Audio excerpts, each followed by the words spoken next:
It's always been really important for me to have an open environment, one in which students of all capacities can feel welcome and can feel comfortable sharing their ideas.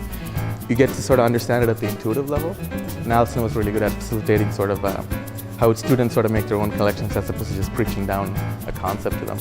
While I'm lecturing, I'll intersperse open-ended questions that will hopefully provoke dialogue, if not discussion, and ideally that dialogue or discussion will spill over into tutorials.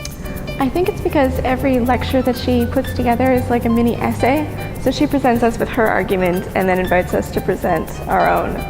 So it's a great interactive sort of, this is what I think, this is what I think. Here we got practice and theory sort of coming together, and Alison was facilitating a group of 200 kids. I use these different media in an effort to get them to respond to something that's maybe perhaps a little bit more on their level than strictly on the literature level per se. She'll give us examples and she'll try to show us a video or bring in a tape recording, and she's great. She uses all sorts of media to get through to us plugged in students. I emphasize the process of writing as opposed to the final product.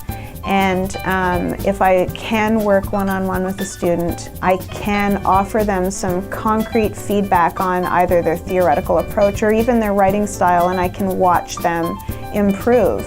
She'd always encourage that if you had a fringe interest that's not directly relevant to your course, but if it was relevant to your intellectual pursuits, Alison was certainly responsive to sort of nurturing that side of you. In terms of staying in touch with some of my students, they've actually initiated that, and I find it kind of endearing that you know, they'll touch base with me and see how I'm doing, tell me what is going on in their lives. It's really nice for a prof to do that, to reach out and see how I'm doing in my future career, and it's great. So we have great communication, and it's really nice to know that York cares, but also Alison cares.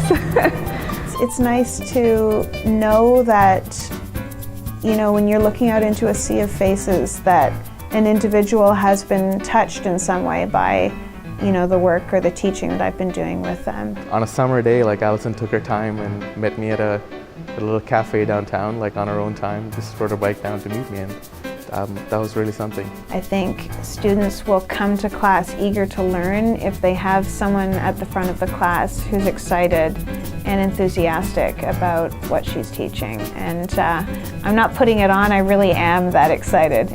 I can confidently say that, like, she's one of the transformative people that I've met at York because of the way she encouraged.